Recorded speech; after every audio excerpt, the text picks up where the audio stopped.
Oh, Jesus. Ladies and gentlemen. Two moons.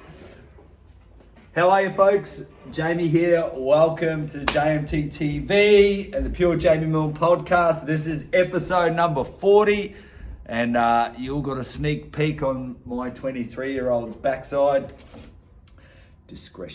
Viewer discretion is advised. Team, welcome. I'm really excited about this particular podcast and this little series of JMTTv. This is a 3-part series and with a very short introduction.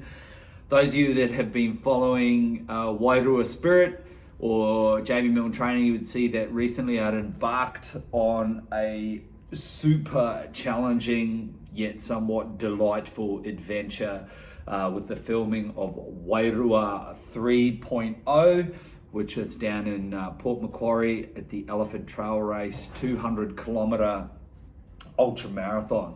One that takes souls and introduces oneself to their morality, dips you in the frying pan of adversity, and is a truly psychological and physiological challenge, like easily the most difficult thing I've ever encountered or ever had the pleasure of embarking on. So I wanted to give an introduction to the 3-part series. I will keep this very swift.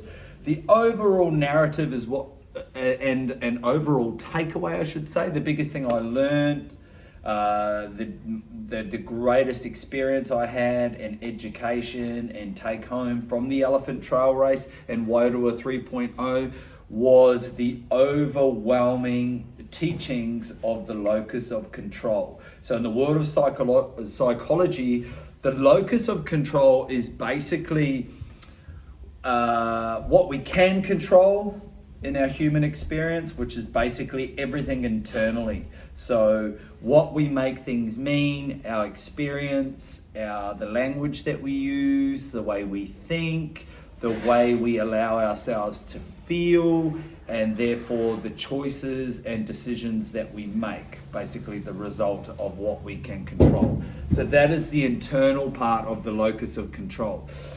The external part is what we can't control. So things like the weather, other people, their behavior, their actions, their choices, the way they think, and things like that. And as it turned out, with the Elephant Trail Race being this really powerful metaphor for life, what I couldn't control was injury. So a very short overview was my locus or loci, which I think is Latin for like me, it was I thought I had controlled everything and I left no stone unturned, as I often do as it relates to big events like this. So I ensured that I had the best training program. I had 16 weeks of training with Dr. Kendall George, David Mansfield, Kerry Ashcroft, Lisa Wan, our group from the Sunshine Coast. We trained really well, left no stone unturned, had a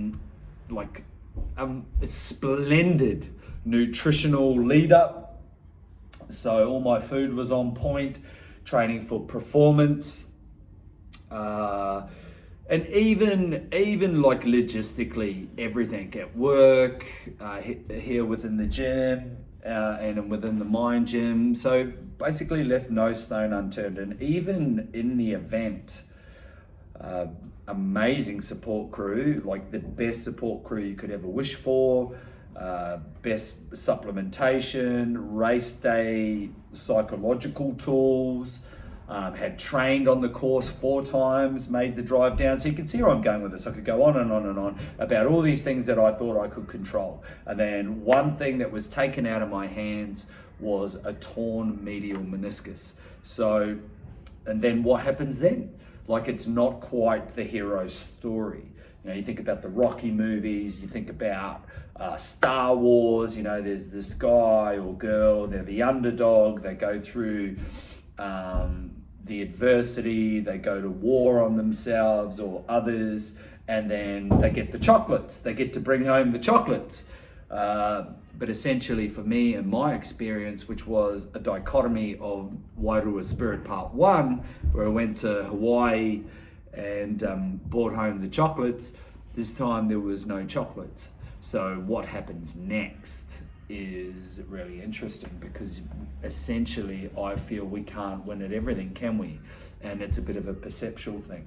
So this three-part podcast and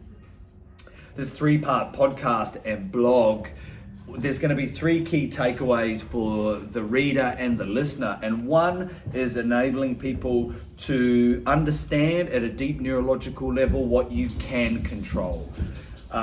Two, again, understanding at a level both consciously and unconsciously what you can't control. So understanding that and being able to really come to grips with the psychological principle of the locus of control. And finally, teaching people and giving people resources and tools so you can pre-frame, reframe, and navigate your way through the things in this lifetime that we cannot control. So that is the key takeaways for this podcast and this blog, this three-part series, which is just so fucking cool. But in terms of what do these episodes entail? So episode 1, we'll be looking at the physiological side of the journey towards 200 kilometers. So bearing in mind this overall narrative is like the ultra marathon for life. It's a metaphor. The ultra marathon becomes the metaphor for life, and coming via the locus of control. So episode 1 is the physiological approach. How did we train? What did the nutrition look like? What did some of the training sessions look like? How did we logically, rationally juggle life, business, children, social life, training, long hours, all these types of things, filming for a documentary? How did all this logical, rational stuff get put into play? That is episode 1. Episode 2 is the psychological tools that we utilized to train, to do all those things that I just mentioned before, but also more importantly, in the actual event. How does one do 100 and something kilometers, 6,000 meters of elevation through really shitty conditions, and then also trying to manage the outcome of that process? As I mentioned, not having the chocolates. Also the tools, like what were some of the psychological tools that we used and that you could use not only for your own events, but for life itself. And finally, episode 3, the big one, I'm going to talk to you about a little bit of neuroscience, a little bit of cool stuff in relation to going really big. So I love Lazarus Lake from the Barkley Marathons. He is famous for this statement: a challenge is only a challenge if it is actually a challenge.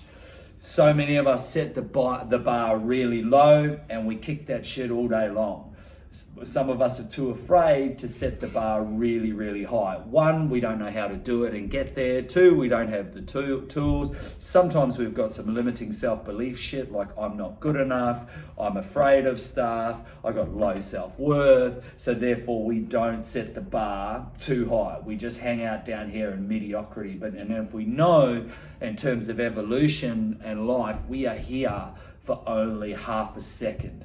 Mankind's been around for 200,000 years, Homo sapiens, so 200,000 years. So that in terms of evolution, we're only here for half a second. So why fuck around and set the bar really shitty and really low? How do we go big? And some of the tools and resources to actually go big in your life. So that is episode 3. I'm super pumped. Thank you for listening to this introduction, and I cannot wait to bring you this 3-part episode. And hopefully next time my son won't be here showing you his shiny pantomime white ass.